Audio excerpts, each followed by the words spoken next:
Question है missing number का। हमें यहाँ पर ये पता लगाना है कि जो यहाँ पर प्रश्न में आकृति दी हुई है, इस आकृति में प्रश्न चिन्ह के स्थान पर कौन सी संख्या आएगी। तो उससे पहले तो हमें ये समझना होगा कि इस आकृति में जो ये नंबर्स लिखे हुए हैं, ये किस पैटर्न से लिखे हुए हैं। उसके बाद ही हम यहाँ पर ये पता लगा सकते हैं कि यहाँ पर प्रश्न चिन्ह के स्थान पर कौन सी संख्या आएगी। तो यहाँ पर आप देखिए कि 7 लिखा हुआ है और 7 के सामने वाले तृतीय खंड में 29 लिखा हुआ है। तो 7 का 29 से किस प्रकार संबंध है? संबंध तो है, लेकिन कैसा? अगर हम 7 में 4 का गुणा कर दें तो 7 चौक 28 होगा और 28 में 1 जोड़ने पर 29 आ जाता है। फिर अब हम देखते हैं कि यहाँ पर और भी जो संख्याएं लिखी हुई है, क्या वो भी संबंधित है? तो यहाँ पर आप देख रहे हो कि 4 लिखा हुआ है और 4 के सामने वाले तृतीय खंड में 22 लिखा हुआ है। तो क्या 4 22 से संबंधित है? संबंध तो है, लेकिन कैसा संबंध है? आपको 4 में गुणा करना होगा 5 से, तो 4 पंच 20 आ जाएगा और फिर 20 में आप 2 जोड़ोगे तो 22 आएगा। तो क्या आप यहाँ पर कोई पैटर्न को समझ पा रहे हो? ये तो कोई पैटर्न नहीं हो सकता। यहाँ पर 4 का गुणा किया गया था, यहाँ पर 5 का गुणा किया गया है, यहाँ पर 1 जोड़ा गया है, यहाँ पर 2 जोड़ा गया है। तो क्या आप यहाँ पर समझ पा रहे हो? और फिर आप देखिए कि यहाँ पर 2 लिखा हुआ है और यहाँ पर 16 लिखा हुआ है। तो 2 का गुणा तो 8 से करने पर 16 आएगा। तो यहाँ पर तो कोई भी पैटर्न इस प्रकार से समझ में नहीं आ रहा है। तो क्या कोई और तरीका भी हो सकता है प्रश्न को हल करने का? निश्चित रूप से हो सकता है ना। तरीके तो बहुत सारे होते हैं, लेकिन हमें लगा लगा कर देखने होते हैं कि कौन सा तरीका किस प्रश्न में लगेगा। तो ज़रूरी तो ये है कि आप ज़्यादा से ज़्यादा पैटर्नों को सीखो, जिससे कि परीक्षा में जब ऐसे प्रश्न आए तो आप वहाँ पे पैटर्नों को लगा कर देखें। आपको पैटर्न पता होंगे तभी तो आप लगा पाओगे ना। तो आप ज़्यादा से ज़्यादा पैटर्नों को सीखो, जिससे कि परीक्षा में अगर ऐसा प्रश्न आता है तो प्रश्न करने में ज़्यादा समय वहाँ पर नहीं लगना चाहिए परीक्षा में।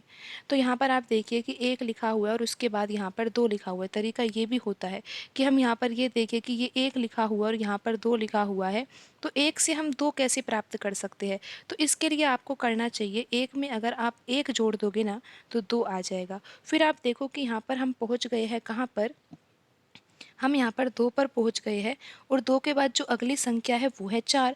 तो अब हम यहाँ पर देख रहे हैं कि अगर हम यहाँ पर ये 2 लिखा हुआ है, इस 2 में अगर हम 2 जोड़ते हैं तो हमें अगली संख्या 4 प्राप्त हो रही है। फिर आप देखिए कि 4 लिखा हुआ है और 4 के बाद यहाँ पर 7 लिखा हुआ है, तो 4 में अगर हम 3 जोड़ देते हैं तो 7 आ जाएगा। तो अब आप यहाँ पर पैटर्न समझ गए होंगे कि यहाँ पर कौन-सा पैटर्न लग रहा है। आप यहाँ पर भी देख सकते हैं कि ये 16 लिखा हुआ है, तो 16 से जो अगली संख्या 22 है उसको प्राप्त करने के लिए हमें 16 में क्या जोड़ना होगा? 6 जोड़ना होगा। 16 में 6 जोड़ेंगे तो 22 आएगा। अब आप यहाँ पर देखो कि 22 से 29 प्राप्त करने के लिए 22 में हमें 7 जोड़ना होगा। 22 में 7 जोड़ेंगे तो 29 आ जाएगा। अब आप यहाँ पर पैटर्न समझ गए हो कि यहाँ पर 1 जोड़ा है, फिर यहाँ पर 2, यहाँ पर 3, तो यहाँ पर हमें 4 जोड़ना होगा। अगर हम यहाँ पर 7 में 4 जोड़ते हैं तो कितना आ जाएगा? यहाँ पर प्रश्न चिन्ह के स्थान पर कौन सी संख्या आएगी? 7 में 4 जोड़ने पर 11 आएगा। और फिर आप यहाँ पर देखिए कि 11 तो आ ही गया है। 11 के बाद अगर हमें 16 को प्राप्त करना है तो 11 में हमें 5 जोड़ना होगा। 11 में हम 5 जोड़ेंगे तो 16 आ जाएगा। तो इस तरह से यहाँ पर पैटर्न लग रहा है कि यहाँ पर प्रश्न चिन्ह के स्थान पर कौन सी संख्या आएगी? 11 आएगी। आप एक बार फिर से समझिए कि यहाँ पर 1 लिखा हुआ है, 1 के बाद जो अगली संख्या है वो है 2। तो 1 में अगर 1 जोड़ दिया जाता है तो 2 आ जाता है। फिर 2 में 2 जोड़ दिया जाता है तो 4 आ जाता है। फिर 4 में क्या जोड़ना हो जिससे 7 आ जाए? तो 3 जोड़ना होगा। फिर यहाँ पर 7 में हम क्या जोड़ेंगे? 4 जोड़ेंगे ना, तो यहाँ पर ये 11 आ जाएगा।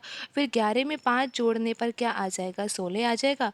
और 16 में अगर हम यहाँ पर 6 जोड़ेंगे तो कितना आ जाएगा? 22 आ जाएगा। और 22 में 7 जोड़ने पर 29 आ जाएगा। और आप देख रहे हो यहाँ पर 1 जोड़ा गया है, 2, 3, 4, 5, 6, 7, और इस तरह का जो यहाँ पर हमने पैटर्न लगाया है, इसके अनुसार जो यहाँ पर आंसर आना चाहिए वो है 11। तो यहाँ पर आप देख सकते हो कि यहाँ पर कौन से ऑप्शन में आंसर लिखा हुआ है। ऑप्शन बी यहाँ पर सही होगा।